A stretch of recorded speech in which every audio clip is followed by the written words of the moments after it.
ലോകത്ത് ചെയ്തിട്ടുള്ള അത്ഭുതങ്ങൾ എന്തൊക്കെയാണ്? എത്രയോ ജീവജാലങ്ങൾ ഈ ഭൂമിയിലുണ്ടെങ്കിലും ദൈവത്തിന്റെ ഏറ്റവും വലിയ സൃഷ്ടിപ്പ് എന്ന് പറഞ്ഞാൽ എന്താണ്? അത് മനുഷ്യന്റെ സൃഷ്ടിപ്പാണ്. ഈ ലോകത്തിലുള്ള എല്ലാ സംവിധാനങ്ങളും മനുഷ്യന്റെ വളർച്ചയ്ക്ക് വേണ്ടി മനുഷ്യൻ റിസോഴ്സ് ആയിട്ട് ഉപയോഗിച്ചുകൊണ്ടിരിക്കുകയാണ്. കറക്റ്റ് ആണോ? അല്ല, ഏത് ലോകത്തിരുന്നുകൊണ്ട് ഏത് സ്ഥലത്തുനിന്ന് വിചാരിച്ചാലും അത് എത്ര ദൂരെ വേണമെങ്കിലും ആക്യുറേറ്റ് ആയിട്ട് എത്തിച്ചേരാൻ എന്ന് മനുഷ്യന് സാധിക്കുന്നുണ്ട്. ഈവൻ ചൊവ്വ ഗ്രഹത്തിലും ചന്ദ്രനിലും എവിടെയൊക്കെ മനുഷ്യൻ എത്തി, സ്പേസിലും ഒക്കെ എത്തി. എന്തെല്ലാം മനുഷ്യൻ സൃഷ്ടിച്ചു കഴിഞ്ഞു, എന്തൊക്കെ ചരിത്രങ്ങൾ ഉണ്ടാക്കി കഴിഞ്ഞു. നമ്മുടെ ഇരിക്കുന്ന ഒരു മൊബൈൽ അല്ലെ, ഒരു 30 വർഷം മുമ്പ് നമുക്കിത് ചിന്തിച്ചാൽ ഉൾക്കൊള്ളാൻ പറ്റുമോ? നമ്മുടെ കയ്യിൽ, നമ്മുടെ ലോകം മുഴുവൻ നമ്മുടെ കയ്യിൽ വന്നിരിക്കുക. ഇപ്പോൾ ഒരു മൊബൈൽ, ഈ ടെക്നോളജി, ഇന്റർനെറ്റ്, വിവരസാങ്കേതിക വിദ്യകൾ, ആർട്ടിഫിഷ്യൽ ഇന്റലിജൻസ് ഒക്കെ വളർന്നാൻ തുടങ്ങുന്നതേ ഉള്ളൂ. ശരിക്കും നമ്മൾ ഇന്ന് കാണുന്നൊന്നുമല്ല നാളെ വരാൻ പോകുന്നു. അപ്പൊ ഞാൻ പറഞ്ഞു വരുന്നത് ഇത്ര മാത്രമേ ഉള്ളൂ. ഇതെല്ലാം വികസിപ്പിച്ചതാരാ?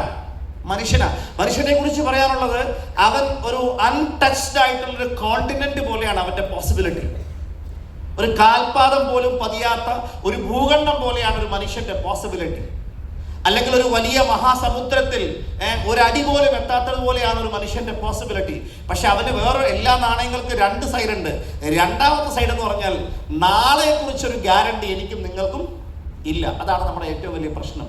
അപ്പൊ എന്തുകൊണ്ടാണ് നമ്മൾ വളരെ ഫാസ്റ്റായിട്ട് അച്ചീവ് ചെയ്യണമെന്ന് ഞാൻ നിങ്ങളെ ഓർമ്മപ്പെടുത്തുന്നത്? ഞാനൊരു സിമ്പിൾ എക്സാമ്പിൾ പറയാം. കഴിഞ്ഞ സെപ്റ്റംബർ മാസത്തിൽ എൻ്റെ ഒരു ലീഡർഷിപ്പ് പ്രോഗ്രാം ഉണ്ടായിരുന്നു ദുബായിൽ. കുറച്ച് സെലക്ട് ചെയ്യപ്പെട്ട ആൾക്കാർ മാത്രമായിട്ട് 7 days അവിടെ ഒരുമിച്ചുണ്ടായിരുന്നു. അവിടെ വെച്ച് ഹരിയാനയിൽ നിന്നുള്ള ഒരു ഫസ്റ്റ് ക്ലാസ് ഓഫീസർ, ഗസറ്റഡ് ഓഫീസറാണ് പുള്ളിക്കാരൻ. ഈ ബിസിനസ് അവിടെ പോയിട്ട് റിസൈൻ ചെയ്ത് ഇന്ന് പുള്ളി CTC ലീഡറാണ്. CTC ലീഡറാണ്.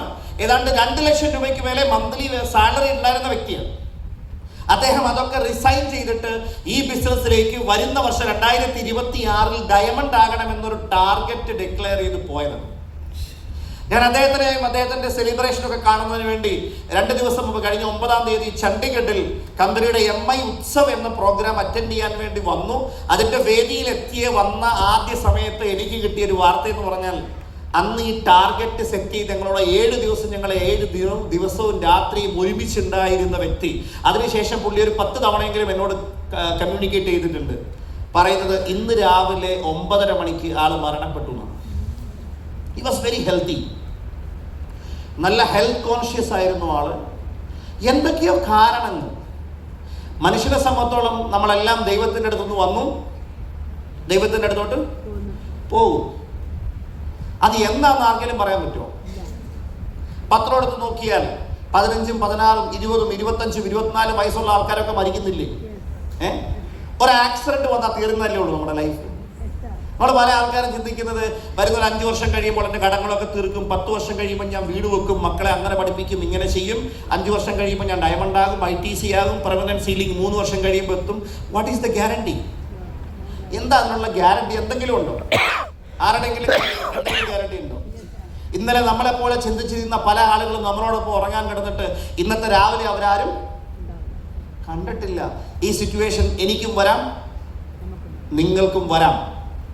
അപ്പം അതുകൊണ്ടാണ് നമ്മൾ കുറച്ചുകൂടി ആക്യുറേറ്റ് ആയിട്ട് പ്ലാൻ ചെയ്യണമെന്നും തിടുക്കത്തിൽ അച്ചീവ് ചെയ്യണമെന്നും പെട്ടെന്ന് അച്ചീവ് ചെയ്യണമെന്നും ഞാൻ എടുത്തു പറയാനുള്ള ഒരു പ്രധാനപ്പെട്ട കാരണം. It can happen to anybody. അദ്ദേഹത്തിൻ്റെ പേര് ഡോക്ടർ സുരേന്ദ്ര താമത്ത്. ഇനി നമ്മളൊരു വലിയ ഫ്യൂച്ചറിന് വേണ്ടി നമ്മൾ ഇറങ്ങി പുറപ്പെടുമ്പോൾ നമ്മൾ മനസ്സിലാക്കേണ്ടത്, ഇന്ന് ഇന്ത്യയിലെ ഏറ്റവും റിച്ചസ്റ്റ് മാൻ എന്ന് പറഞ്ഞാൽ മുകേഷ് അംബാനിയാണ്. കറക്റ്റ്? റിലയൻസ് കമ്പനിയുടെ തലവനായിട്ടുള്ള മുകേഷ് അംബാനി.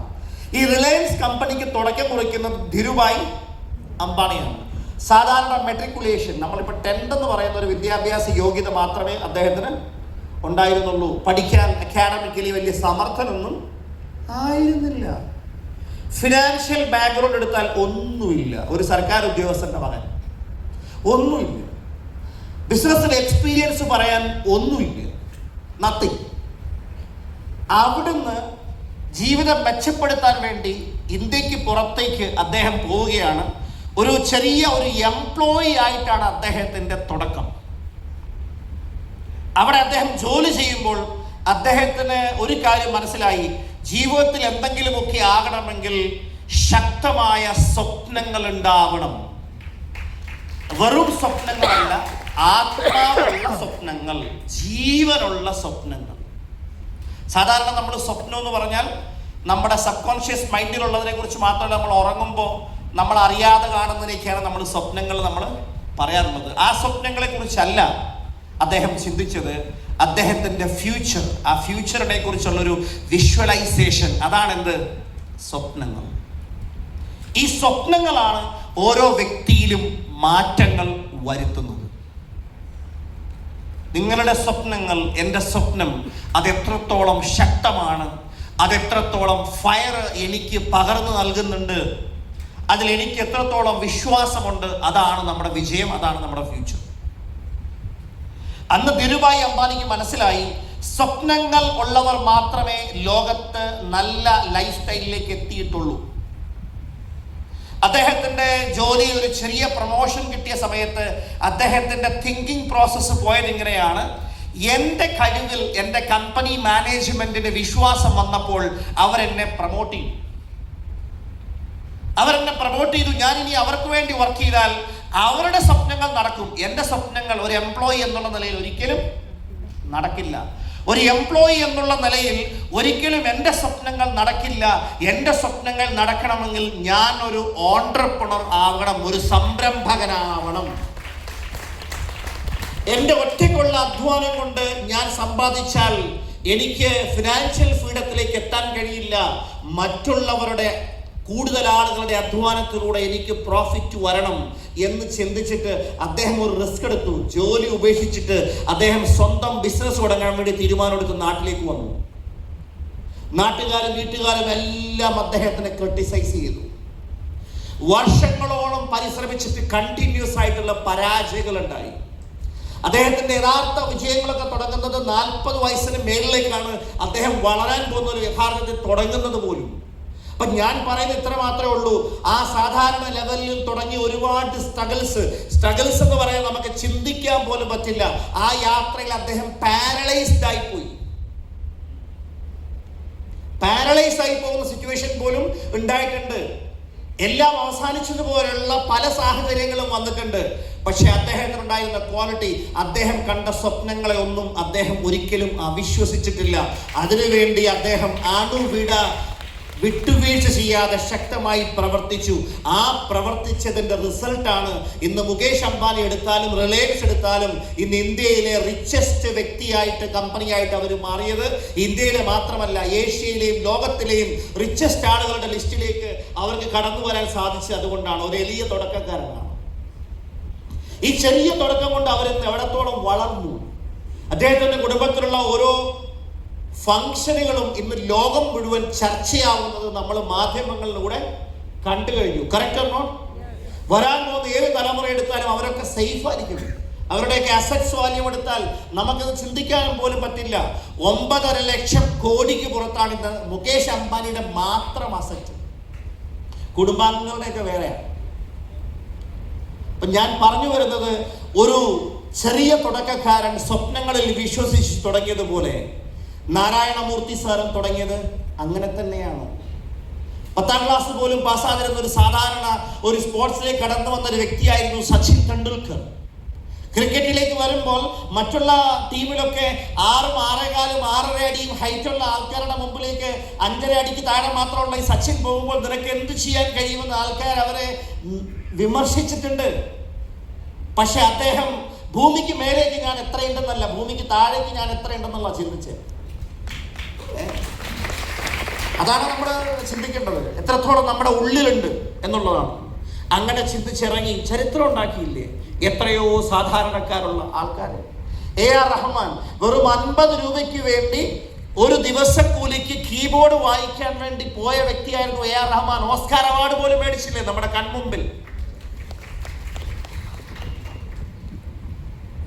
ഒരു കാല് പോലും ഇല്ലാതെ എവറസ്റ്റ് കീഴടക്കിയ ആൾക്കാർ ഉള്ള ലോകത്താണ് നമ്മൾ ജീവിച്ചിരിക്കുന്നത്. 2 കാലിനും ചലനശക്തി ഇല്ലാതെ എവറസ്റ്റ് കീഴടക്കിയ ആൾക്കാർ ജീവിച്ചിരിക്കുന്ന കാലഘട്ടത്തിലാണ് നമ്മൾ ജീവിക്കുന്നത്. എന്നാൽ ഞാനൊരു സാധാരണക്കാരനല്ലേ, എന്നെ കൊണ്ട് പറ്റുമോ? പിന്നെ പ്രശ്നങ്ങളും പ്രതിസന്ധികളും വരുമ്പോൾ എല്ലാം അവസാനിച്ചു എന്നുള്ളൊരു തോന്നൽ കയറി വരുമ്പോൾ സിസ്റ്റം മുഴുവൻ ഡൗൺ ആയി പോകും. ആ ഡൗൺ ആയി കഴിയുമ്പോൾ ഇതൊക്കെ അവസാനിക്കാൻ പോവുകയാണെന്നൊക്കെ തോന്നും. ഈ ഘട്ടത്തിലൂടെയാണ് ഞങ്ങളൊക്കെ കടന്നു വന്നത്. പക്ഷേ അത് വെച്ചിട്ട് ആ ഒരു കൺക്ലൂഷനിലേക്ക് അടിയറ വെക്കാൻ നമ്മൾ ആരും തയ്യാറായിരുന്നില്ല. അതുകൊണ്ടാണ് ഇന്ന് ഞാൻ ഉൾപ്പെടെ ഇന്നിവിടെ ക്രൗൺ ഡയമണ്ടായിട്ട് നിങ്ങളുടെ മുമ്പിൽ നിൽക്കുന്നത്. പ്രസാദ് സാറ് ഇന്നത്തെ ഒരു അച്ചീവ്മെന്റായി SIT എന്ന് പറഞ്ഞൊരു ടീം അന്ന് തുടങ്ങുമ്പോൾ ഇത് വെറും ഒരു ആശയം മാത്രമായിരുന്നു. നാളെ 10,000-കണക്കിന് ആളുകളിലേക്ക് ലോകം മുഴുവൻ ഡെവലപ്പ് ചെയ്യാൻ പോകുന്ന ഒരു ആശയമായ, ഒരു ടീമായി, ഒരു ശക്തിയായി ഇന്ന് SIT മാറിക്കഴിഞ്ഞു. ഇനി SITക്കുള്ളിൽ എന്തുമാത്രം ഓർഗനൈസേഷൻസ് ഇന്നിപ്പോ ടീമുകൾ ഉണ്ടായതുപോലെ എത്ര വരാനിരിക്കുന്നു. എൻ്റെ ടീമിൽ SIT പോലെ ഒരുപാട് ഓർഗനൈസേഷൻസ് ഉണ്ട്. അതുപോലെ എത്രത്തോളം ഓർഗനൈസേഷൻസ് വരാനിരിക്കുന്നു. നിങ്ങളുടെ വളർച്ച തുടങ്ങുന്നത് നിങ്ങളിൽ നിന്ന്. You take the responsibility. നിങ്ങൾ ആ റെസ്പോൺസിബിലിറ്റി ഏറ്റെടുക്കണം. അത്രമാത്രമേ ഉള്ളൂ. നമ്മളൊക്കെ കറിഞ്ഞിട്ടുള്ള ഒരു വാർത്തയാണ് മിസ്റ്റർ ഗോകുലിനെ കുറിച്ച്. അദ്ദേഹം കേൾവി ശക്തിയില്ലാതെ, കാഴ്ചശക്തിയില്ലാതെ സാധാരണ വിദ്യാർത്ഥികളോടൊപ്പം, ഉദ്യോഗാർത്ഥികളോടൊപ്പം മത്സരിച്ച് IAS റാങ്ക് ഉൾപ്പെടെ വാങ്ങിച്ചിട്ടുള്ള വ്യക്തിയാണ് അദ്ദേഹം. ഇതെല്ലാം ഉണ്ടായിട്ട് നമ്മളെ കൊണ്ട് സാധിച്ചു. ഓരോരുത്തരുടെ തീരുമാനമാണ്. ഇപ്പൊ ഈ ഫോട്ടോയിൽ നിരവധി ആളുകളെ നിങ്ങൾക്ക് കാണാൻ പറ്റും, ധീരുഭായ് അംബാനി ഉൾപ്പെടെ. കാലിന് ഹൈറ്റ് കുറവുള്ള ഒരു വ്യക്തിയായിരുന്നു ലയണൽ മെസ്സി. അല്ലെ, ഫുട്ബോളിലെ ഇതിഹാസം, അല്ലെങ്കിൽ മെസ്സിഹ എന്ന് പറയുന്ന മെസ്സി. ഒന്ന് ആലോചിച്ച് നോക്കൂ. ആൾക്ക് ചെറുപ്പത്തിൽ എന്തോ രോഗമുണ്ടായിരുന്നു. അദ്ദേഹത്തിന് ഒരുപാട് പ്രശ്നങ്ങളുണ്ടായിരുന്നു. അതുകൊണ്ടാണ് കാലിന് വലിപ്പമില്ലാതെ പോയത്. അദ്ദേഹത്തിന്റെ ഫുട്ബോൾ പ്രാക്ടീസിന് വേണ്ടി പണം കണ്ടെത്താൻ ചെറിയ ഷോപ്പുകളിൽ അദ്ദേഹം വർക്ക് ചെയ്തിട്ടുണ്ട്. അവിടെ നിന്നൊക്കെ തുടങ്ങി ആ അർജന്റീനൻ ഒരു ചെറുപ്പക്കാരൻ ഇന്ന് ലോക ഫുട്ബോളിന്റെ നെറുകയിലെത്തിയില്ലേ. നമ്മളൊന്ന് ആലോചിച്ചു. ഇന്ന് കോളിവുഡ്, തമിഴ് സിനിമാ ലോകം മൊത്തത്തിൽ ഏറ്റവും പ്രഗത്ഭനായ പേരുള്ള ഒരു താരമാണ് Rajinikanth. He was only A bus conductor. അങ്ങനെ ലോകത്ത് ആരൊക്കെയാണ് ചെറിയ ലെവലിൽ തുടങ്ങി ചരിത്രം ഉണ്ടാക്കിയിട്ടുള്ളത്? ഇന്നിവിടെ ഈ ടീമിൽ ITCs ആയിരിക്കുന്ന ഓരോ ലീഡേഴ്സിനും അവരെക്കുറിച്ച് കേൾക്കുമ്പോൾ, അവരെക്കുറിച്ച് നിങ്ങൾ മനസ്സിലാക്കുമ്പോൾ നിങ്ങൾ ചിന്തിക്കണം, ഒരുപക്ഷെ നിങ്ങളെക്കാളൊക്കെ വളരെ മോശം സാഹചര്യങ്ങളിലൂടെയാണ് ഞങ്ങൾ എല്ലാവരും കടന്നു വന്നത്. ഒരൊറ്റ കൺക്ലൂഷനേ ഉള്ളൂ, ഞങ്ങൾക്കൊക്കെ ഈ ബിസിനസ്സിൽ ഇന്ന് കാണുന്ന ലെവലിലേക്ക് എത്താൻ പറ്റിയിട്ടുണ്ടെങ്കിൽ നിങ്ങൾക്ക് അതിൻ്റെ 10 ഇരട്ടി ലെവലിലേക്ക് എത്താൻ കഴിയണം. You will. Do you want to be successful? Yes. നിങ്ങൾക്ക് വിജയിക്കണമെന്ന് ആഗ്രഹമുണ്ടോ? എത്ര പേർക്ക് ആഗ്രഹമുണ്ട്? എന്ന് കൈവക്കണമല്ലോ. ഒരു ശക്തമായ കയ്യടിയും ആർപ്പുവിളിയുമാണ് എനിക്കിവിടെ കേൾക്കുന്നത്. ശക്തമായ കയ്യടിയും ആർപ്പുവിളിയും. അത് എത്രത്തോളം ഉയരുമെന്നൊന്നും അറിയണമല്ലോ.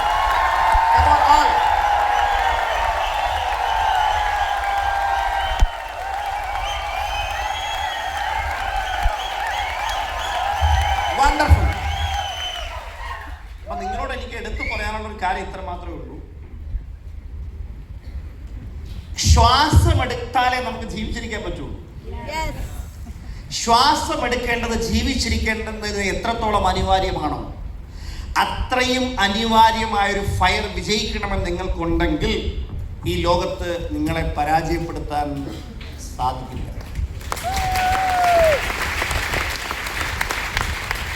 ഓരോ ശ്വാസോച്ഛ്വാസത്തിലും, നമ്മൾ വെള്ളം കുടിക്കുമ്പോഴും, ആഹാരം കഴിക്കുമ്പോഴും, നമ്മൾ ഉറങ്ങുമ്പോഴും, നമ്മുടെ ഹൃദയം ഇടിക്കുമ്പോഴും, ഓരോ ഹൃദയമിടിപ്പിലും ആ വിജയിക്കണം, വിജയിക്കണം, വിജയിക്കണം, വിജയിക്കണം, വിജയിക്കണം, വിജയിക്കണം, വിജയിക്കണം, ഞാൻ വിജയിക്കാൻ വേണ്ടി മാത്രം ജനിച്ചവനാണ് എന്നുള്ളൊരു ചിന്ത നമ്മുടെ ഉള്ളിൽ ആ ഹൃദയമിടിപ്പിനോടൊപ്പം ഇടിക്കണം. ഞാനും നിങ്ങളും ജീവിച്ചിരിക്കുന്നുണ്ടെങ്കിൽ ആ ജീവിച്ചിരിക്കാനുള്ള ഒരു പ്രത്യേകത, അല്ലെങ്കിൽ അതിനുള്ള ഒരു ക്രൈറ്റീരിയ എന്ന് പറഞ്ഞാൽ, നമ്മുടെ ഈ ശരീരത്തിനുള്ളിൽ ദൈവം എന്ന് പറഞ്ഞൊരു സോഫ്റ്റ്വെയർ അല്ലെങ്കിൽ ശക്തി ഇങ്ങനെ ചലിക്കുന്നുണ്ടെങ്കിൽ മാത്രമേ നമുക്ക് ജീവിക്കാൻ പറ്റുള്ളൂ. കറക്റ്റ് ഉണ്ടോ? അതിനാണ് നമ്മൾ ആത്മാവെന്ന് പറയുന്നത്, അല്ലേ? ദേഹത്തിനുള്ള ഒരു ദേഹി. ഈ ദേഹത്തിൽ നിന്ന് ദേഹി അങ്ങോട്ട് പോയാലോ പിന്നെ ഡെഡ് ബോഡി, നമ്മുടെ പേര് പോലും വിളിക്കില്ല, അല്ലേ? എല്ലാവരും മരിച്ചു വീട്ടിൽ ചോദിച്ചിട്ട് ബോഡി എപ്പോൾ കൊണ്ടുവരും, ബോഡി എപ്പോൾ എടുക്കും, അല്ലേ? മയ്യത്ത് എന്നൊക്കെ ഞങ്ങളുടെ മുസ്ലിം വീടുകളിലൊക്കെ പറയും, മയ്യത്ത് എപ്പോൾ കൊണ്ടുവരും, മയ്യത്ത് എപ്പോൾ എടുക്കും എന്നൊക്കെ ചോദിക്കും. മനുഷ്യന്റെ ആ ഒരു ഇത് മാറിക്കഴിഞ്ഞു, അല്ലേ? അപ്പൊ ശരിക്കും പറഞ്ഞാൽ നമ്മൾ ആരാ? നമ്മുടെ ഉള്ളിലുള്ള ആ ശക്തിയാണ് നമ്മൾ. ഈ ശക്തി എവിടെ നിന്ന് വന്നു? ഇപ്പൊ ഭാരതീയ ദർശനങ്ങളോ അല്ലെങ്കിൽ ഹിന്ദു വിശ്വാസമോ അനുസരിച്ചോ പഠിച്ചാൽ നമ്മൾ പറയാറുണ്ട് മുക്തി അല്ലെങ്കിൽ മോക്ഷം എന്ന് പറഞ്ഞാൽ ആത്മാവ് പരമാത്മാവിലേക്ക് ലയിക്കുന്നതിനാണ് മുക്തി അല്ലെങ്കിൽ മോക്ഷം എന്ന് പറയുന്നത്. അപ്പൊ ഈ ആത്മാവ് വന്നത് പരമാത്മാവിൽ നിന്നാണെന്ന് വ്യക്തമായ തെളിവുകളുണ്ട്. യു സെർച്ച് ബൈബിൾ, വേദങ്ങൾ എടുത്ത് പഠിക്കും, ഉപനിഷത്തുകൾ എടുത്ത് പഠിക്കും, നിങ്ങൾ ഖുർആൻ അർത്ഥമറിഞ്ഞ് വായിച്ചു നോക്കും. അതിൻ്റെ പല ഭാഗങ്ങളിലും എഴുതി വച്ചിട്ടുണ്ട് വ്യക്തമായി. മുട്ടിയാൽ ഒച്ച കേൾക്കുന്ന കളിമണ്ണിൽ നിന്ന് ദൈവം ആദ്യം മനുഷ്യനെ സൃഷ്ടിക്കാൻ തീരുമാനിച്ചു. തൻ്റെ സ്വന്തം രൂപത്തിൽ ആദമിനെ ഉണ്ടാക്കി. അതിനുശേഷം അദ്ദേഹത്തിലേക്ക് സ്വന്തം റൂഹ് ഊതിക്കൊടുത്തു എന്നാണ് പറയുന്നത്. ആദം എഴുന്നേറ്റു. ആദം പിന്നീട് ഏകനായി ലോൺലിനെസ് അനുഭവിച്ച സമയത്താണ് ആദത്തിന്റെ വാരിയിൽ നിന്നും ആദ്യ മാതാവായിരുന്ന സ്ത്രീയെ ക്രിയേറ്റ് ചെയ്യുന്നത്. First cloning. അതാണ് ഹൗവ, ഈവ്. അതാണ് ആ പരസ്പരമുള്ള ഒരു അട്രാക്ഷൻ. അപ്പൊ പറയുന്നത് അങ്ങനെ അതും അതേ ദൈവത്തിന്റെ ശക്തി തന്നെയാണ്. പിന്നീട് സൂറത്ത് നിസാ എന്ന് പറയുന്ന ഒരു ചാപ്റ്റർ ഉണ്ട് ഖുറാനിൽ. സ്ത്രീ എന്നാണ് നിസായിന്റെ അർത്ഥം. അതിൽ ആദ്യത്തെ വരി പറയുന്നത് ഇങ്ങനെയാണ്: ദൈവം ഒരേ ആത്മാവിൽ നിന്നും ഒരൊറ്റ സത്തയിൽ നിന്നുമാണ് മനുഷ്യനെ മുഴുവൻ സൃഷ്ടിച്ചത്. അത് ആദ്യം ഒരാണിനെയും അതിലൊരു പെണ്ണിനെയും അതിൽ നിരവധി പുരുഷന്മാരെയും നിരവധി സ്ത്രീകളെയും ഞാൻ സൃഷ്ടിച്ചു. അതുകൊണ്ട് നിങ്ങളൊക്കെ ദൈവത്തിനെ പരിഗണിക്കണം, കുടുംബ ബന്ധങ്ങളെ റെസ്പെക്റ്റ് ചെയ്യണം. എന്ന് വെച്ചാൽ നമ്മളെല്ലാവരും ഒറ്റ കുടുംബമാണെന്നാണ് പറയുന്നത്. ഇതാണല്ലോ ഭാരതീയ ദർശനം പറയുന്നത്. വസുദൈവ കുടുംബം. ലോകം മുഴുവൻ ഒറ്റ കുടുംബമാണ്, വ്യത്യാസങ്ങളൊന്നുമില്ല. നമ്മളെ സൃഷ്ടിച്ച സൃഷ്ടികർത്താവ് ദൈവം ഒന്നാണെങ്കിൽ നമ്മളെല്ലാവരും സഹോദരങ്ങളാണ്. ആ സഹോദരങ്ങൾ ഒന്നാണ് എന്നുള്ളൊരു ഫീലിംഗ് ഏറ്റവും കൂടുതൽ കൊണ്ടുവരാൻ കഴിയുന്ന ഒരു ബിസിനസ്സാണ് my life style business. Business വേറെ ഇല്ല. ട്രഡീഷണൽ ബിസിനസ്സിൽ സ്വന്തം സഹോദരനും സെയിം ബിസിനസ് ചെയ്യുമ്പോൾ അവിടെ അവനെ കടത്തിവെട്ടാനുള്ള വാശിയാണ്, വൈരാഗ്യമാണ്. കറക്റ്റ് ഒന്നോ? ഇവിടെ നമ്മളുമായി യാതൊരു രക്തബന്ധവും അടുത്തൊന്നും ഇല്ലെങ്കിൽ പോലും നമ്മളോടൊപ്പം കടന്നു വരുന്ന ഒരു പുതിയൊരാളെയും നമ്മുടെ കുടുംബത്തിലേക്ക് കൊണ്ടുവരുന്നത് പോലെയാണ് നമ്മൾ മൈ ലൈഫ് സ്റ്റൈൽ ബിസിനസ്സിലേക്ക് പരിഗണിക്കുന്നത്. മറ്റുള്ളവരെ വിജയിപ്പിച്ചെങ്കിൽ മാത്രമേ ഇവിടെ നമുക്ക് വിജയിക്കാൻ സാധിക്കുകയുള്ളൂ. അതാണ് ഈ ബിസിനസ്സിന്റെ ഏറ്റവും വലിയൊരു ബ്യൂട്ടി. അതിലുള്ളൊരു പ്രത്യേകത. നമുക്കെന്ത് മെച്ചം അതുകൊണ്ട്? ഇവിടെ ആരൊക്കെ എന്തൊക്കെ പഠിച്ചിട്ടുണ്ടോ, എന്തൊക്കെ അനുഭവങ്ങളും അറിവും നേടിയിട്ടുണ്ടോ, ആ അറിവുകളൊക്കെ നിങ്ങൾക്ക് വേണ്ടിയാണ് പ്രവർത്തിക്കുന്നത്. കാരണം നിങ്ങൾ വിജയിച്ചെങ്കിൽ മാത്രമേ ഞങ്ങളുടെ വിജയം ഇനിയും മുന്നോട്ടുള്ളൂ. ഒരു ടീം വർക്കാണ്. അതുകൊണ്ട് നിങ്ങൾ തയ്യാറാണെങ്കിൽ ഇവിടെ നിങ്ങൾക്ക് വിജയിക്കാൻ കഴിയും. You just want ready to change. നിങ്ങളൊന്ന് മാറാൻ തയ്യാറായാൽ മതി, പഠിക്കാൻ തയ്യാറായാൽ മതി. Are you all ready? അതുകൊണ്ട് നമ്മൾ വിജയിക്കണമെന്നുണ്ടെങ്കിൽ വിജയത്തിന്റെ പരിഭാഷയാണ് പഠിക്കേണ്ടത്. എന്താണ് വിജയത്തിന്റെ പരിഭാഷ? അതറിയാതെ വിജയിക്കാൻ പറ്റുമോ? സക്സസ് എന്ന് പറയുന്നത് എനിക്ക് ഏറ്റവും ഇഷ്ടപ്പെട്ട ഒരു പരിഭാഷയാണ്.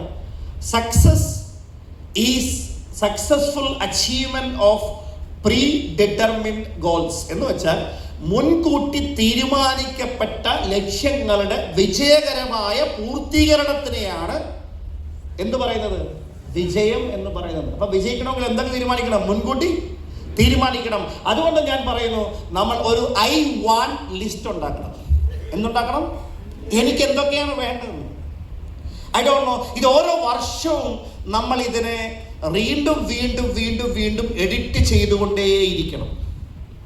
ഇതാണ് വിജയിക്കാനുള്ള ഏറ്റവും അടിസ്ഥാനപരമായ കാര്യം. ലോകത്ത് 3% താഴെ ആളുകൾ മാത്രമേ ലക്ഷ്യങ്ങൾ എഴുതാറുള്ളൂ എന്നുള്ളതാണ് സത്യം. ആ എഴുതി വിശ്വസിച്ച് പ്രവർത്തിച്ച ആളുകൾ മാത്രമേ ലോകത്തെ റിച്ചായിട്ടുള്ള ആൾക്കാരുണ്ടായിട്ടുള്ളൂ, അല്ലാതെ ഒരാളും ആയിട്ടില്ല. അതുകൊണ്ട് നിങ്ങൾ വിജയിക്കണമെന്ന് ആഗ്രഹിക്കുന്നുണ്ടെങ്കിൽ നിങ്ങളുടെ ഐ വാണ്ട് ലിസ്റ്റാണ് നമുക്ക് ആത്മാവിന് ശക്തി പകരുന്ന പ്രധാനപ്പെട്ട കാരണങ്ങൾ. സോ അത് നമ്മൾ എഴുതിയേ പറ്റും. ഓരോ 6 മാസം കൂടുന്തോറും ഇതിൽ നമ്മൾ റീവർക്ക് ചെയ്തുകൊണ്ടേയിരിക്കണം. ഇനി അടുത്ത പടി എന്ന് പറഞ്ഞാൽ ടേക്ക് 100% റെസ്പോൺസിബിലിറ്റി. 100% ഉത്തരവാദിത്തം എടുക്കണം. എങ്ങനെ? പേഴ്സണൽ റെസ്പോൺസിബിലിറ്റിയാണ്. അതിന്റെ കാരണം പറയുന്നത് സിമ്പിളാണ്. You must take personal responsibility. നമ്മൾ വ്യക്തിപരമായി ഉത്തരവാദിത്വം എടുത്തേ പറ്റുള്ളൂ. മറ്റുള്ളവരുടെ തോളെ കയറി നമുക്ക് മാക്സിമം പോകാൻ പറ്റുന്നത് ഖബർസ്ഥാൻ വരെയുള്ളൂ. അല്ലേ? വല്ലവരുടെ തോളത്ത് വെച്ച് വെടിവെക്കാൻ പറ്റും തോക്ക്? ഇല്ല, അത് സ്വന്തം തോളത്ത് തന്നെ വെക്കേണ്ടത്. സോ സെൽഫ് റെസ്പോൺസിബിലിറ്റി എടുക്കുക. എൻ്റെ ആരോഗ്യം മെച്ചപ്പെടണമെങ്കിൽ മാസം 25,000 രൂപ ശമ്പളം കൊടുത്ത് ഒരാളെ രാവിലെ മാരത്തോൺ ഓടാൻ വിട്ടാൽ എൻ്റെ ആരോഗ്യം മെച്ചപ്പെടും. വേറെ ഒരാളെ 30,000 രൂപ കൊടുത്ത് കാലത്ത് വൈകിട്ട് പുഷപ്പ് ചെയ്തെന്ന് പറഞ്ഞാൽ എൻ്റെ ആരോഗ്യം മെച്ചപ്പെടും. അതിന് ഞാൻ തന്നെ തീരുമാനിക്കണം. Correct or not? യെസ്.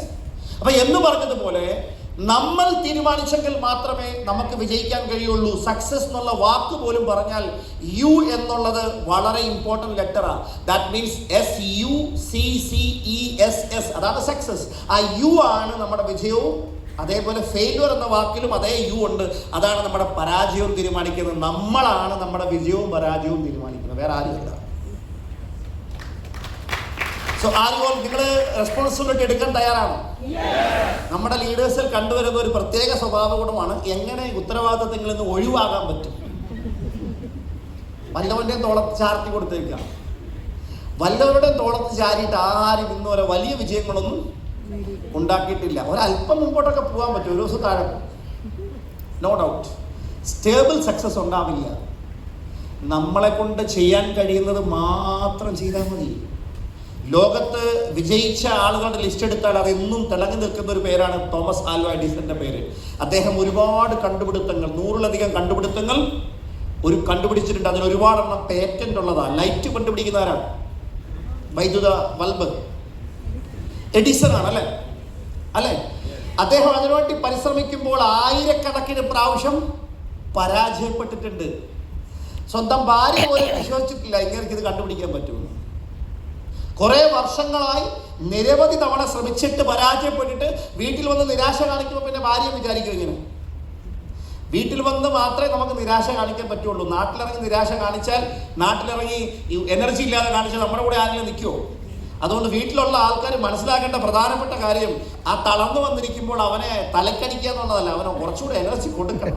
ചില ചോദ്യങ്ങൾ അവനെ എന്നേക്കുമായിട്ട് ഇല്ലാതാക്കി കളയും. ചിലപ്പോൾ തളർന്നു വന്നിരിക്കുമ്പോൾ വീട്ടുകാരെ സഹകരിക്കുക. അതുകൊണ്ടാണ് നമ്മൾ ഈ BBS പോലുള്ള പ്രോഗ്രാമിൽ നിങ്ങളുടെ വീട്ടിലെ പ്രധാനപ്പെട്ട തീരുമാനങ്ങൾ എടുക്കുന്ന ആളുകൾ ആ പ്രോഗ്രാമിൽ ഉണ്ടാവണം. അത് നിങ്ങൾ തീരുമാനം എടുക്കണം, എങ്കിലേ നിങ്ങൾക്ക് ഫാമിലി സപ്പോർട്ട് കിട്ടുള്ളൂ.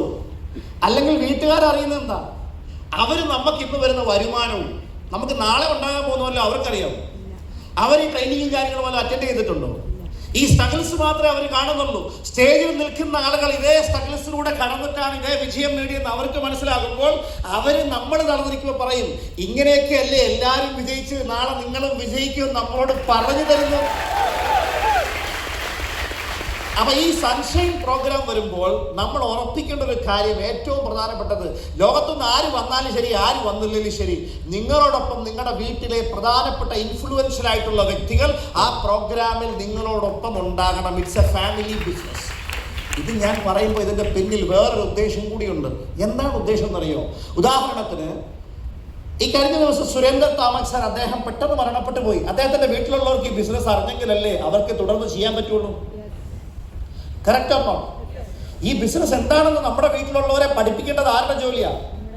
വീട്ടിലെത്തി പറഞ്ഞു കൊടുത്താൽ അവർ വല്ലതും പഠിക്കുമോ? ഇല്ല. അവർ ഒരു കാരണവശാലും നമ്മളെ ശ്രദ്ധിക്കില്ല. ശ്രദ്ധിക്കുന്നത് പോലെയൊക്കെ അഭിനയിക്കും. പക്ഷെ ശരിക്കും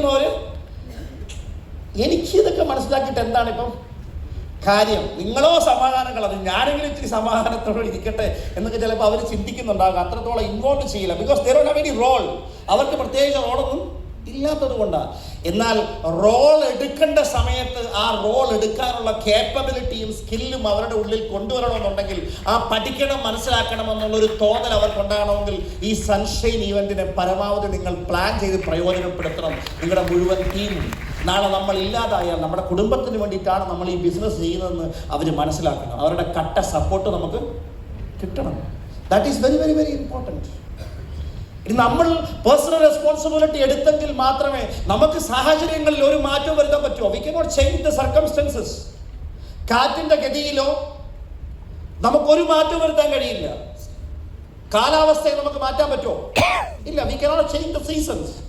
ബട്ട് ഈ ലോകത്ത് ഒരേ ഒരു കാര്യം മാത്രമേ നമുക്ക് ചെയ്യാൻ പറ്റുള്ളൂ. എന്താണ്? നമുക്ക് നമ്മളിൽ മാറ്റങ്ങൾ ഉണ്ടാക്കാൻ പറ്റും. വേറെ ഒന്നും ചെയ്യാൻ പറ്റും. പല ആൾക്കാർക്ക് നിരാശ ഉണ്ടാവാനുള്ള പ്രധാനപ്പെട്ട കാരണം ടീമിലുള്ളവരൊന്നും മാറുന്നില്ല സാർ, അവർ അച്ചീവർ ആവുന്നില്ല സാർ എന്നുള്ളതാണ്. നമ്മൾ വിചാരിച്ച നമ്മളെ അല്ലാതെ സ്വന്തം മക്കളെ പോലും നമുക്ക് മാറ്റാൻ പറ്റില്ല. ഇന്നല്ലേ വല്ല ആൾക്കാർ കറക്റ്റ് ആണോ? അതിന് അവര് വിചാരിക്കണം. അത് അവര് വിചാരിച്ചാലേ പറ്റുള്ളൂ. അവര് വിചാരിക്കണമെങ്കിൽ അവർക്കാണ് നോളജ് ഉണ്ടാവേണ്ടത്. അവരെന്തിന് ഈ ബിസിനസ് ചെയ്യണമെന്നുള്ളത് അവർക്ക് തിരിച്ചറിയാൻ കഴിയണം. അതൊരു പക്ഷെ നമുക്ക് നേരിട്ട് പഠിപ്പിച്ചു കൊടുക്കാൻ പറ്റില്ല. ഇതുപോലുള്ള പ്രോഗ്രാമിലേക്ക് അവരെ കൊണ്ടുവന്ന് ഇരുത്തുന്ന സമയത്താണ് അവരിലൂടെ ആ ചിന്ത പോകുന്നത്. ഇനി ഇങ്ങനെ പോയാൽ പറ്റില്ല, ഞാനിത് ഏറ്റെടുത്തേ പറ്റൂ. അങ്ങനെ ഒരു ദിവസം ഏറ്റെടുക്കണമെന്നൊരു തീരുമാനം മാത്രമുള്ളത് കൊണ്ടാണ്, ആ മാത്രമാണ് എന്നെ ഇന്നിവിടെ ക്രൗൺ ടൈം ഉണ്ടാക്കിയത്. ഞാനും അങ്ങനെ ചിന്തിച്ചൊരു വ്യക്തിയല്ല. അതാണ് പ്രസാദ് സാറിനെയും ഒരു അച്ചീവർ ആക്കിയത്. അതാണ് സത്യൻ മാഷിനെയും സിജിത് സാറിനെയും വിജയൻ മാഷിനെയും ഒരു അച്ചീവർ ആക്കിയത്. അതാണ് പ്രഭിത മാഡത്തിന് ഒരു അച്ചീവർ ആക്കിയത്.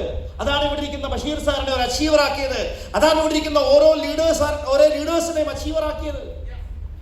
അപ്പൊ നമ്മൾ ഉറച്ചു വിശ്വസിക്കുക, ആ ഒരു തീരുമാനം നമ്മുടെ ഉള്ളിലുള്ള ആളുകളിൽ വരണമെങ്കിൽ അവർ പ്രോഗ്രാമുകളിലൂടെ കടന്നുപോയേ പറ്റൂ, ട്രെയിനിങ്ങുകൾ അറ്റൻഡ് ചെയ്തേ പറ്റൂ. ഇനി പ്രധാനപ്പെട്ട ഒരു കാര്യം, നമ്മുടെ റാങ്കോ കാര്യങ്ങളോ ഒന്നും അല്ല. ഇറസ്പെക്റ്റീവ് ഓഫ് റാങ്ക്, ഞാൻ ഈ ബിസിനസ് തുടങ്ങുമ്പോൾ എനിക്ക് ഒരുപാട് അപ്ലൈൻസ് ഉണ്ട്. പക്ഷേ സന്തോഷത്തോടുകൂടി പറയാം, അവർക്കൊക്കെ 1000 നന്ദി. അവരിലൂടെയാണ് ഞാൻ ഈ ബിസിനസ്സിലേക്ക് വന്നതെങ്കിലും ഒരു 1-to-1 പ്രോഗ്രാമിന് പോലും ഞാൻ മൈ ലൈഫ് സ്റ്റൈലിൽ ഒരാളെ മുമ്പ് വിളിച്ചിട്ട് പോലുമില്ല. I taken the personal responsibility. ഒരു 1-to-1 പ്രോഗ്രാമിന് പോലും ഞാൻ ആരെയും വിളിച്ചിട്ടില്ല. ഞാൻ ആ ഉത്തരവാദിത്തം ഏറ്റെടുത്തത് കൊണ്ടാണ് എനിക്ക് വിജയിക്കാൻ പറ്റിയത്. എന്റെ ടീമിലാണ് പ്രസാദ് സാർ വന്നത് കൊണ്ടൊന്നും അല്ല പ്രസാദ് സാർ വിജയിച്ചത്, SIT ഉണ്ടായത്. അത് സാറെടുത്ത ശക്തമായ തീരുമാനങ്ങളും നിലപാടുകളുമാണ്. അതിന്റെ ഫുൾ ക്രെഡിറ്റും ഇങ്ങോട്ടല്ല. ഒരാൾ ബിസിനസ് ചെയ്യുന്നത് മറ്റൊരാൾക്ക് വേണ്ടിയാണോ? അല്ല. മറ്റൊരാൾക്ക് വേണ്ടി ബിസിനസ് ചെയ്യുന്നു എന്നൊരു ചിന്തയെങ്കിലും നിങ്ങളുടെ ഉള്ളിലുണ്ടെങ്കിൽ അത് നിങ്ങളുടെ വളർച്ചയെ തടസ്സപ്പെടുത്തും. നിങ്ങളുടെ ബിസിനസ്സാണ് അത്. റാങ്ക് ഒന്നും നോക്കേണ്ട ആവശ്യമില്ല. ഞാൻ എപ്പോൾ ഏറ്റെടുക്കണമെന്ന് ചില ആൾക്കാർ വിചാരിക്കും. നിങ്ങൾ എന്നാണോ വിജയിക്കണമെന്ന് തീരുമാനിക്കുന്നത് മനസ്സിലാക്കിയേക്കാൻ മാത്രമേ ലോകത്ത് സ്വയം ഉത്തരവാദിത്വം എടുക്കാതെ വിജയിച്ച ആരുടെങ്കിലും ഒരു പേര് പറയാമോ? ഒരാളുടെ പേര് ഉത്തരവാദിത്വം എടുക്കാതെ വിജയിച്ച ആരെങ്കിലും ഉണ്ടോ ലോകത്ത്? ഇല്ല. പല ആൾക്കാരും വലിയ വിജയങ്ങൾ ഉണ്ടാക്കാൻ ഒരു STC ആവണം, RTC ആവണം എന്നൊക്കെ വിചാരിച്ച് ഇങ്ങനെ കഷ്ടപ്പെടുന്ന ആൾക്കാരുണ്ട്. ഞാനിവിടെ വന്ന സമയത്ത് എനിക്ക് ഇദ്ദേഹം ബഷീർ സാർ ഒരാളെ പരിചയപ്പെടുത്തുന്നു. മഞ്ചേശ്വരംകാരനായ അഷ്റഫ് അല്ലേ? താങ്കളുടെ പേര് അഷ്റഫ് എന്നാണ്. 2 കാലിനും ചലനശേഷി ഇല്ല പ്രോപ്പർലി അല്ലേ? ഒരു കാലിന് പ്രോപ്പർലി ഇവൻ നടന്നു പോകാനുള്ള സംവിധാനങ്ങളൊന്നും ആൾക്കില്ല. പക്ഷെ ഇപ്പോൾ അദ്ദേഹം RTC ലീഡറാണ് അല്ലേ? RTC ലീഡറാണ്. ഒരുപാട് അച്ചീവേഴ്സിനെ ക്രിയേറ്റ് ചെയ്തുകൊണ്ടിരിക്കുന്നു. ഒരുപാട് ശക്തമായ ടീം ഉണ്ടാക്കിക്കൊണ്ടിരിക്കുന്നു. കഴിഞ്ഞ 7 മാസമായിട്ട് കണ്ടിന്യൂസ് പെർഫോമൻസ് ബോണസ് വാങ്ങിക്കുന്നത് ലീഡറാണ്. നമ്മുടെ പരിമിതികളല്ല നമ്മൾ കാണുന്നത്, നമ്മുടെ സാധ്യതകളാണ് നമ്മൾ കാണുന്നത്. അവസരം അന്വേഷിക്കുന്ന കോടിക്കണക്കിന് ആളുകളുള്ള ലോകത്താണ് നമ്മൾ ജീവിച്ചിരിക്കുന്നത്. അവർക്ക് ഈ അവസരം കൊടുക്കലാണ്. അതെത്ര വിജയകരമായി നമുക്ക് അവരെ കൊടുക്കാൻ കഴിയുമെന്നുള്ളതാണ് നമ്മുടെ വിജയം. Be self functional. സ്വന്തമായി പ്രവർത്തിക്കാനും വിജയിക്കാനും നമ്മൾ പഠിച്ചെടുക്കണം. അതിന് അപ്ലൈൻ്റെ പുഷിന് വേണ്ടി കാത്തു നിൽക്കരുത്. ചില ആൾക്കാർ കിക്ക് ചെയ്താലേ സ്റ്റാർട്ടാവുള്ളൂ. കിക്ക് സ്റ്റാർട്ടിൻ്റെ കാലമൊക്കെ കഴിഞ്ഞു. ഇപ്പോൾ ഏത് കാലമാണ്? ഇപ്പം സെൽഫ് സ്റ്റാർട്ട്. അതുകൊണ്ട് കിക്ക് സ്റ്റാർട്ടൊന്നും ഇപ്പോൾ ആരും സെലക്ട് ചെയ്യാറില്ല. സെൽഫ് സ്റ്റാർട്ട് ആൾക്കാർ സെലക്ട് ചെയ്യാറുണ്ടെന്ന് പറഞ്ഞതുപോലെ നമ്മൾ സെൽഫ് സ്റ്റാർട്ട് ആവണം, സെൽഫ് ഫങ്ഷണൽ ആവണം. Create a momentum. ഒരു ഇങ്ങനെ എന്താ പറയുക, തിരമാല വരുമ്പോൾ അതിൻ്റെ മുമ്പിൽ കയറി നിന്നാൽ ഒരു അച്ചീവർ ആകും എന്ന് വിചാരിച്ച് അങ്ങനെ നിൽക്കരുത്. തിരമാല ഉണ്ടാക്കിയിട്ട് അതിൻ്റെ മുമ്പിൽ കയറി നിൽക്കണം. Momentum create a momentum. World famous equation ആണ് E+R=O. E for event, R for response. Cricket കളി നോക്കിയാൽ മതി. ബൗളർ ബോൾ ചെയ്യും, ബാറ്റ്സ്മാൻ ബാറ്റ് ചെയ്യും. അയാൾ എങ്ങനെ ബോൾ ചെയ്യുന്നു അതനുസരിച്ച് എങ്ങനെ ബാറ്റ്സ്മാൻ ബാറ്റ് ചെയ്യുന്നു അതാണ് റൺസ് ഉണ്ടാക്കുന്നത് അല്ലേ? വേണമെങ്കിൽ ഒരു ബോള് വിക്കറ്റും കൊണ്ട് പോകാം, വേണമെങ്കിൽ ആ ബോളിനെ 4 ആക്കാം, വേണമെങ്കിൽ ആ ബോളിനെ 6 ആക്കാം. ബൗളർ അല്ല അത് 6 പോകണോ 4 പോകണോ വിക്കറ്റ് പോകണോ തീരുമാനിക്കുന്നത്. ആരാണ്? അത് ബാറ്റ്സ്മാനാണ് തീരുമാനിക്കുന്നത്. ഹൗ ഹി റെസ്പോണ്ട് അല്ലേ? സിനിമയിൽ വന്നതുകൊണ്ടാണോ മമ്മൂട്ടി മോഹൻലാലും വിജയിച്ചത്? അങ്ങനെ ആയിരുന്നെങ്കിൽ സിനിമയിൽ വന്ന എല്ലാവരും വിജയിക്കണമായിരുന്നല്ലോ. അവരെക്കാട്ടിലൊക്കെ എത്രയോ മുമ്പേ വന്ന ആൾക്കാരുണ്ട്. അവരാരെയും മമ്മൂട്ടിയെ മോഹൻലാലിനെ പോലെ ആകാൻ പറ്റുമോ? പറ്റിയോ? അമിതാഭ് ബച്ചനെയും ഷാരൂഖ് ഖാനെയും പോലെ ആകാൻ പറ്റിയോ? അവർ വന്ന മേഖലയല്ല, ആ മേഖലയിൽ അവർ കാണിച്ച റെസ്പോൺസിബിലിറ്റി, പ്രതിപത്തി, അർപ്പണം, അതാണ് അവരെ അച്ചീവറാക്കിയത്, വിജയിപ്പിച്ചത്. അതേ ഒരു അർപ്പണ മനോഭാവം നിങ്ങൾക്കുണ്ടെങ്കിൽ നാളെ നിങ്ങളായിരിക്കും ഈ ബിസിനസ്സിലെ ഏറ്റവും വലിയ അച്ചീവർ. അതങ്ങോട്ട് വിശ്വസിച്ചിട്ട് ഇതങ്ങോട്ട് ഏറ്റെടുക്കാൻ വേണ്ടി നമ്മൾ ഒതുക്കുക. ഈ ഇക്വേഷൻ നമ്മൾ വളരെ കൃത്യമായി മനസ്സിലാക്കുക. അപ്പം നമ്മൾ എങ്ങനെ നമ്മുടെ റെസ്പോൺസിൽ മാറ്റം വരുത്താൻ പറ്റും? That's very important. നമുക്ക് കിട്ടുന്ന റിസൾട്ടിൽ നമുക്ക് സംതൃപ്തി ഇല്ല എന്നുണ്ടെങ്കിൽ, പൂർണ്ണ സംതൃപ്തി ഇല്ല എന്നുണ്ടെങ്കിൽ ഒറ്റ മാർഗ്ഗമുള്ളൂ, ചേഞ്ച് ദ റെസ്പോൺസ്. ഈവൻറ്റ് മാറ്റാൻ ആർക്കെങ്കിലും പറ്റുമോ? ഈവൻറ്റിൽ ഒരു ചേഞ്ച് നമുക്ക് വരുത്താൻ പറ്റില്ല.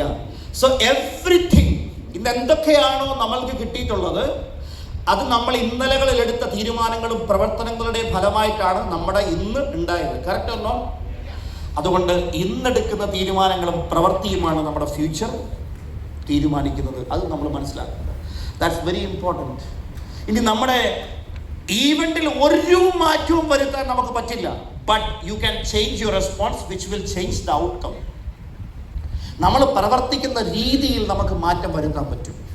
അപ്പം ഞാൻ പറഞ്ഞു വരുന്നത്, ഇന്നലെ വരെ മൈ ലൈഫ് സ്റ്റൈൽ ചെയ്ത രീതിയിലല്ല നമ്മൾ നാളെ മുതൽ അല്ലെങ്കിൽ ഇന്ന് മുതൽ ചെയ്യുന്നത്. ആ രീതിയിൽ വിജയിക്കാൻ അനിവാര്യമായ മാറ്റങ്ങൾ എനിക്കും നിങ്ങൾക്കും കൊണ്ടുവരാൻ സാധിക്കണം. അതിനുവേണ്ടി ആത്മാർത്ഥമായി പ്രവർത്തിക്കുന്നവർക്കാണ് ഗ്രോത്ത് ഉണ്ടാവുന്നത്. How you can change your response.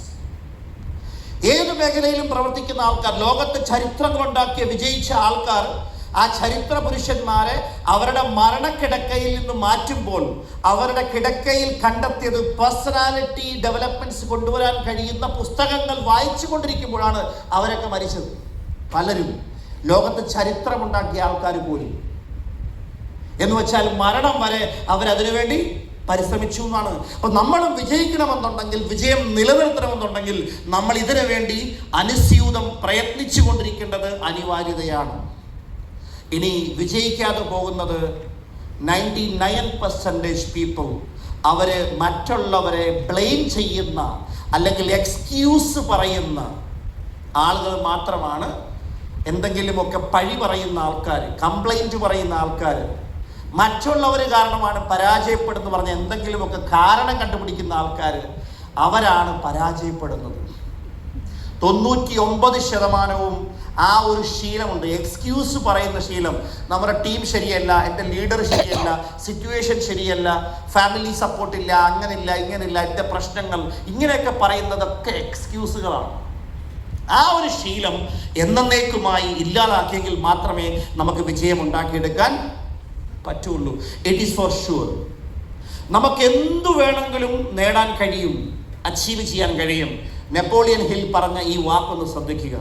If you believe with sufficient conviction, നമ്മൾ എത്രത്തോളം കൺവിൻസ്ഡ് ആയിട്ട് ഒരു കാര്യത്തെ വിശ്വസിക്കുന്നുണ്ടോ, സംശയലേശമന്യേ, and act in accordance with your faith, ആ വിശ്വാസത്തോടു കൂടി നമ്മൾ പ്രവർത്തിക്കുന്നുണ്ടോ, എന്തൊക്കെയാണോ നമ്മുടെ മനസ്സിന് ചിന്തിക്കാനും തീരുമാനിക്കാനും സ്വപ്നം കാണാനും കഴിഞ്ഞത്, ഇത് 100% നമുക്ക് അച്ചീവ് ചെയ്യാൻ കഴിയുന്ന 100%. തോമസ് ആൽവ എഡിസൺ പറഞ്ഞ കാര്യവും അങ്ങനെ തന്നെയാണ്. If you are ready to do all the things which you capable to do, നിങ്ങൾ ചെയ്യാൻ കഴിയുന്ന കാര്യങ്ങൾ 100% നിങ്ങൾ ചെയ്താൽ നിങ്ങൾ വിജയിക്കും. നമുക്ക് ചെയ്യാൻ കഴിയുന്ന കാര്യങ്ങൾ കൃത്യമായി നമ്മൾ ചെയ്യുന്നില്ല എന്നുള്ളതാണ് നമ്മൾ പരാജയപ്പെടുന്ന പ്രധാനപ്പെട്ട കാരണങ്ങൾ. ഇപ്പം ഇവിടെ വന്നിരിക്കുമ്പോൾ വേണമെങ്കിൽ നിങ്ങൾക്ക് ആവേശത്തോടു കൂടി കാര്യങ്ങൾ കേട്ട് അത് എഴുതി വെച്ച് അത് പ്രാവർത്തിക തലത്തിൽ കൊണ്ടുപോകാം. വേണമെങ്കിൽ വെറുതെ കേട്ടിരുന്ന് ഇവിടെ രസിച്ചിട്ട് പോവാം. വേണമെങ്കിൽ നല്ല സുഖമായിട്ട് ഇരുന്ന് ഉറങ്ങിയിട്ട് വേണമെങ്കിലും പോവാം. അങ്ങനെ വന്നിരുന്നുകൊണ്ട് വല്ല കാര്യമുണ്ടോ? ഇല്ല. നിങ്ങൾ ഫുൾ എനർജിയിൽ നിങ്ങൾ കാര്യങ്ങൾ പഠിച്ച് മനസ്സിലാക്കി ഒരു മാറ്റം വരുത്തണം എന്നുള്ള തീരുമാനത്തിൽ നിങ്ങൾ ഇരുന്നാൽ ദൈവം നിങ്ങളെ വിജയിപ്പിച്ചിരിക്കും. ഒരു ഡൗട്ടില്ല. ആ വിജയിക്കുമെന്നുള്ളൊരു ഫയർ ഉണ്ടായാൽ മതി. Get ready to pay the price. അതിൻ്റെ പ്രൈസ് കൊടുക്കാൻ നമ്മളും തയ്യാറാവണം. അത്ര മാത്രമേ ഉള്ളൂ. ഇനി വിജയിക്കാൻ തീരുമാനം എടുത്തവർക്ക് ഓർമ്മപ്പെടുത്തൽ മാത്രമാണ്, no gain no pain. Without pain. No pain no gain. പരാജയത്തെ വിജയത്തിൻ്റെ തുടക്കമോ ചവിട്ടുപടിയോ ആയിട്ടാണ് ആൾക്കാർ കാണുന്നത്. നമ്മൾ ഈ ലോകത്ത് നടക്കാൻ തുടങ്ങുമ്പോൾ ആദ്യത്തെ ദിവസം തന്നെ എല്ലാവരും എഴുതി നടന്നായിരുന്നു. ഒരു കുഞ്ഞ് നടക്കുന്ന എങ്ങനെയാണെന്ന് നോക്കിയാൽ മതി. എത്രയോ മാസങ്ങളുടെ ആഗ്രഹവും പ്രയത്നവുമാണല്ലേ ഒരു കുട്ടി നടക്കാൻ പഠിക്കുന്നല്ലേ, ഓടാൻ പഠിക്കുന്നു. അതുപോലെയല്ലേ നമ്മൾ സൈക്കിൾ ഓടിക്കാൻ പഠിച്ചതോ, 2 വീലറോ 4 വീലറോ പഠിച്ചതോ, സംഗീതവും എഴുതാനും പഠിച്ചതോ തെറ്റുകൾ വരുത്തി തന്നെയല്ലേ, വീണല്ലേ എല്ലാം പഠിച്ചേ. നമ്മൾ എന്ത് പഠിച്ചാലും തെറ്റുകൾ ചെയ്ത് തന്നെയാണ് പഠിക്കുന്നത്. മൈ ലൈഫ് സ്റ്റൈൽ തുടങ്ങിയാലും നിങ്ങൾ ഇവിടെ വീണ് വീണ് വീണ് വീണ് വീണ് വീണ് തന്നെ നിങ്ങൾ ശീലിച്ചു. ഒരു പ്രാവശ്യം വീണപ്പോഴേ സൈക്കിൾ പഠിത്തം നിർത്തിയ ആൾക്കാരുണ്ട്. അവർ ജീവിതത്തിൽ ഇന്നൊരു സൈക്കിൾ ഓടിച്ചിട്ടുണ്ടാവില്ല. ഒന്ന് തൊലി പോയാലുണ്ടെങ്കിൽ നിർത്തുന്ന പരിപാടി, ഒന്ന് വണ്ടി തട്ടി, ഇനി ഈ പരിപാടി എനിക്ക് പറ്റിയതല്ല എന്ന് വിചാരിച്ച ആൾക്കാരുണ്ടാവാം. അപ്പൊ അതുകൊണ്ട് നമ്മൾ ഏത് മേഖലയിലും പ്രയത്നിച്ചാലും ഒറ്റ ദിവസം കൊണ്ട് നമുക്ക് എല്ലാത്തിനും പെർഫെക്റ്റ് ആകാൻ പറ്റുമോ? ഇല്ല. നമ്മൾ തെറ്റ് ചെയ്ത് ചെയ്ത് ചെയ്ത് ചെയ്ത് പഠിക്കുകയുള്ളൂ. അതുകൊണ്ട് ഒരുപാട് സ്ട്രഗിൾസും ഒരുപാട് ബുദ്ധിമുട്ടുകളും വേദനകളും കഷ്ടപ്പാടുകളും ഒക്കെ അനുഭവിച്ചെങ്കിലേ നമുക്ക് വിജയിക്കാൻ കഴിയൂ. യഥാർത്ഥത്തിൽ നിങ്ങളുടെ വിജയം തീരുമാനിക്കുന്നത് നിങ്ങളുടെ പെയിൻ അല്ലെങ്കിൽ കഷ്ടപ്പാട്, ബുദ്ധിമുട്ട് എത്രത്തോളം ശക്തമായിരുന്നു എന്നതിനെ ആശ്രയിച്ചാണ് നിങ്ങളുടെ വിജയത്തിന്റെ ഉയരം, ഹൈറ്റ് തീരുമാനിക്കപ്പെടുന്നത്. ഈ ലോകത്തിൽ ഏറ്റവും കൂടുതൽ വിജയിച്ചവരാണ് ഏറ്റവും കൂടുതൽ പ്രാവശ്യം പരാജയപ്പെട്ടത്. ഈ ലോകത്ത് ഏറ്റവും കൂടുതൽ വിജയിച്ചവരാണ് ഏറ്റവും കൂടുതൽ സ്ട്രഗിൾസ് അനുഭവിച്ചിട്ടുള്ളത്. ദൈവം ആ വിജയം കൊടുക്കുന്നത് ഈ സ്ട്രഗിൾസും ബുദ്ധിമുട്ടും കൂടെ അളന്നിട്ടാണ് വിജയം കൊടുക്കുന്നത്. അതുകൊണ്ട് ഈ സ്ട്രഗിൾസും ബുദ്ധിമുട്ടും വരുമ്പോൾ അയ്യോ എന്നെ കൊണ്ട് ഇനി പറ്റുമോ, ഇവിടെ മാറ്റം വരുമോ എന്നല്ല നമ്മൾ ചിന്തിക്കേണ്ടത്. ഞാൻ കറക്റ്റ് വഴിയിലാണ് എന്ന് നിങ്ങൾ സന്തോഷിക്കുകയാണ് വേണ്ടത്. ലോകത്ത് ഇന്ന് വരെ താക്കോലില്ലാതെ ഒരു താഴും ഉണ്ടാക്കിയിട്ടില്ല. ഉണ്ടോ? ഇല്ല. താക്കോലാണ് ആദ്യം ഉണ്ടാക്കുന്നത്, പിന്നെയാണ് താഴ്. ദൈവം ഇന്നു വരെ നമ്മളെ കൊണ്ട് പരിഹരിക്കാൻ കഴിയാത്ത ഒരു ലോഡും ഒരു പ്രയാസവും നമ്മുടെ മുകളിൽ വെക്കില്ല. No doubt. ബൈബിൾ വചനം തന്നെയുണ്ട്, തെറ്റമ്മ നിന്നെ മറന്നാലും ഞാൻ നിന്നെ മറക്കില്ല, നിന്നെ ഞാൻ എൻ്റെ ഉള്ളം കയ്യിൽ രേഖപ്പെടുത്തിയിരിക്കുന്നു, നിന്നെക്കുറിച്ച് എനിക്ക് വ്യക്തമായ പദ്ധതികളുണ്ട്, വിശ്വസിപ്പിൻ രക്ഷ പ്രാപിക്കും എന്നാണ് പറയുന്നത്. അപ്പൊ എന്തുകൊണ്ടാണ് ഇങ്ങനെ പറഞ്ഞത്? നമ്മളെ സൃഷ്ടിച്ച ദൈവം, നമ്മളെപ്പോലെ നമ്മളെക്കാൾ നന്നായി അറിയാവുന്ന ദൈവം നമ്മുടെ ജീവിതത്തിൽ എന്തെങ്കിലും വന്നിട്ടുണ്ടെങ്കിൽ അതൊക്കെ ദൈവത്തിന്റെ തീരുമാനമാണ്. തൂണിലും തുരുമ്പിലും ദൈവമുണ്ടെന്ന് വിശ്വസിക്കുന്നത് പോലെ ഒരില പോലും ചലിക്കുന്നുണ്ടെങ്കിൽ അത് ദൈവത്തിന്റെ അറിവില്ലാതെ ചലിക്കില്ല എന്ന് നമുക്കറിയാവുന്നുണ്ടെങ്കിൽ നമുക്ക് തരുന്ന പ്രശ്നങ്ങളെല്ലാം അത് ദൈവം അറിഞ്ഞു തന്നെ തന്നതാണ്. ആ പ്രശ്നങ്ങളാണ് നമ്മുടെ ഉള്ളിലുള്ള കഴിവുകൾ പുറത്തെടുക്കാനുള്ള ചിന്ത പോലും നമ്മുടെ ഉള്ളിൽ കൊണ്ടുവരുന്നത്. അങ്ങനെ നമ്മൾ വളരൂ. ലോകത്തെ ഏറ്റവും കൂടുതൽ സെഞ്ചുറി അടിച്ച വ്യക്തിയാണ് സച്ചിൻ തെണ്ടുൽക്കർ. ഏറ്റവും കൂടുതൽ ഡെക്കിലും പോയത് മിക്കവാറും സച്ചിൻ തെണ്ടുൽക്കർ തന്നെയായിരിക്കും. 90-നും 100-നും ഇടയ്ക്ക് ഏറ്റവും കൂടുതൽ ഔട്ടായതും പുള്ളി തന്നെ. എന്ന് വെച്ചാൽ നമ്മുടെ മുമ്പിൽ തന്നെ ഇതിനുള്ള തെളിവുകളുണ്ട്. നമുക്ക് എന്തെല്ലാം പ്രശ്നം വന്നാലും അതിനെയൊക്കെ അതിജീവിക്കാനും അതിജയിക്കാനുമുള്ള കഴിവും ദൈവം നമുക്ക് തന്നിട്ടാണ് നമുക്ക് പ്രശ്നങ്ങൾ തന്നിട്ടുള്ളത്. അതുകൊണ്ട് പ്രശ്നങ്ങൾ എത്ര വലുതാണ് എന്നുള്ളതല്ല, നിങ്ങളിലുള്ള വിശ്വാസം എത്ര വലുതാണ് എന്നുള്ളതാണ് നിങ്ങളുടെ വിജയം. പ്രശ്നങ്ങളുടെ സൈസ് അല്ല, size of the problem is not important. What about your size? What about the size of your belief? നിങ്ങളുടെ വിശ്വാസത്തിന്റെ സൈസ് എത്രത്തോളമുണ്ട്? What about your belief level in your skill? നിങ്ങളുടെ കഴിവിൽ നിങ്ങൾക്ക് എത്രത്തോളം വിശ്വാസമുണ്ട്? അതാണ് നമ്മുടെ വിജയം തീരുമാനിക്കുന്നത്, അല്ലാതെ വേറൊന്നുമല്ല. അപ്പൊ അതുകൊണ്ട് എന്തെല്ലാം ബുദ്ധിമുട്ടുണ്ടായാലും, എന്തെല്ലാം സ്ട്രഗിൾസ് ഉണ്ടായാലും, ഏതൊക്കെ പ്രശ്നങ്ങളിലൂടെ കടന്നുപോയാലും ഒരു തീരുമാനം നമ്മൾ എടുത്തു വെച്ചിട്ടുണ്ടെങ്കിൽ, കാലൊന്ന് മുന്നോട്ട് വെച്ചിട്ടുണ്ടെങ്കിൽ അത് നേടിയിട്ടേ നമ്മൾ അടങ്ങാം. അങ്ങനെ ആൾക്കാർ ഇവിടെ വിജയിച്ചിട്ടുള്ളൂ, അല്ലാതെ ആരും വിജയിച്ചിട്ടില്ല. വലിയ വിജയങ്ങൾ ഉണ്ടാകണമെന്നുണ്ടെങ്കിൽ അതിന് നമ്മളെ പവർഫുള്ളാക്കാൻ പവർഫുള്ളായിട്ടുള്ള പർപ്പസ് ജീവിതത്തിൽ വേണ്ടത്, ഉദ്ദേശം വേണ്ടത് വളരെയധികം ഇമ്പോർട്ടൻ്റ് ആണ്. ഒരു ഉദ്ദേശവും ഇല്ലാതെ ലോകത്തൊന്നും സൃഷ്ടിക്കപ്പെട്ടിട്ടില്ല.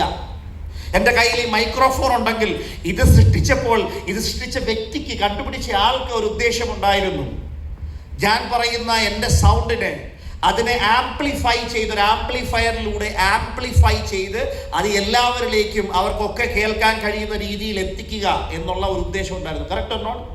ഇവിടെ ഇരിക്കുന്ന ഓരോ എക്യുപ്മെന്റും, നിങ്ങളുടെ മുമ്പിലുള്ള ഡയറിയും പേനയും മൊബൈലും എന്ത് വേണമെങ്കിലും, ഒരു ഹെയർ ക്ലിപ്പ് പോലും സൃഷ്ടിച്ചപ്പോൾ അതിൻ്റെ പിന്നിൽ ഒരു ഉദ്ദേശം ഉണ്ടായിരുന്നു.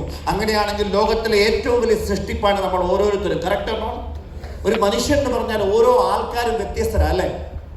ഇപ്പൊ ഏറ്റവും ലേറ്റസ്റ്റ് ആയിട്ടുള്ള എയർപോർട്ടുകളിലോട്ടൊക്കെ നമ്മൾ ചെന്ന് കഴിഞ്ഞാൽ നമ്മൾ ഡിജി ആപ്പോ എന്തെങ്കിലുമൊക്കെ ഡൗൺലോഡ് ചെയ്തിട്ടുണ്ടെങ്കിൽ നമ്മൾ ടിക്കറ്റ് പതിവൊന്നും കാണിക്കണ്ട, അവിടെ ചെന്ന് ഇങ്ങനെ നിന്നാൽ മതി. നമ്മളെ ഒന്ന് സ്കാൻ ചെയ്യും, നമ്മുടെ ഐസ് ഒന്ന് സ്കാൻ ചെയ്യും, എന്നിട്ട് നമ്മുടെ പേര് അവിടെ എഴുതി കാണിക്കും, നമുക്ക് പോവാം. ദുബായിലൊക്കെ ചെന്ന് കഴിഞ്ഞാൽ അവിടെ വിസ ഒന്നും കൊടുക്കേണ്ട ആവശ്യമൊന്നുമില്ല. അവിടെ ചെന്നിട്ട് ഒരിക്കൽ നമ്മളെ സ്കാൻ ചെയ്തിട്ടുണ്ടെങ്കിൽ പിന്നെ എത്ര ലക്ഷം പേര് വന്നാലും നമ്മൾ അവിടെ പോയി ഇങ്ങനെ നേരെ നിന്നാൽ നമ്മുടെ പേര് മാത്രമേ അവിടെ കാണിക്കൂ. അതിനർത്ഥം നമ്മുടെ എല്ലാവരുടെയും ഐസിലെ ലെൻസ് വ്യത്യസ്തമാണ്, അല്ലേ? നമ്മുടെ ഓരോരുത്തരുടെയും വിരലടയാളമോ? ഒപ്പിടാൻ അറിയാത്തവരൊക്കെ പണ്ട് വിരലല്ലേ വെച്ചോണ്ടിരുന്നത്. എല്ലാവരുടെയും വിരൽ എന്താണ്? ഓരോ വിരൽത്തുമ്പുകളും വ്യത്യസ്തമാണ്. നമ്മുടെ എല്ലാവരുടെയും ചിന്താഗതികളും വ്യത്യസ്തമാണ്. നമ്മുടെ എല്ലാവരുടെയും സ്വപ്നങ്ങളും നമ്മുടെ എല്ലാവരുടെയും പ്രവർത്തന രീതികളും ആറ്റിറ്റ്യൂഡും ഒക്കെ വ്യത്യസ്തമാണ്. എന്ന് വെച്ചാൽ നമ്മളൊക്കെ യുണീക്കാണ്, അല്ലേ? നമ്മളൊക്കെ യുണീക്കാണ്. നമ്മളെപ്പോലെ വേറൊന്നില്ല. നമ്മളെപ്പോലെ പകരം വെക്കാൻ പറ്റുന്ന വേറൊന്നും ഈ ലോകത്തില്ല. അപ്പൊ അതുകൊണ്ട് നമ്മൾ ചിന്തിക്കുക, ഓരോ വ്യക്തിയുടെയും ക്രിയേഷൻ അല്ലെങ്കിൽ ജീവിതത്തിൽ ശക്തമായ ഒരു പർപ്പസ് ഉണ്ട്. പക്ഷെ സൃഷ്ടിച്ച തമ്പുരാൻ ഈ പർപ്പസ് ഐഡന്റിഫൈ ചെയ്യാനുള്ള കഴിവേ നമുക്ക് തന്നിട്ടുള്ളൂ. പർപ്പസ് എന്താണെന്ന് ഒരാളോട് വന്ന് പറയില്ല. ആ പർപ്പസ് കണ്ടുപിടിച്ചവർ അത് നേടിയിട്ടുണ്ട്. മഹാത്മാഗാന്ധി നല്ലൊരു കരിയർ ഉണ്ടാക്കാൻ, ഒരു അഡ്വക്കേറ്റ് ആയിട്ട് നല്ലൊരു കരിയർ ഉണ്ടാക്കാനാണ് സൗത്ത് ആഫ്രിക്കയിൽ ജോഹന്നസ്ബർഗിലേക്ക് പോയത്.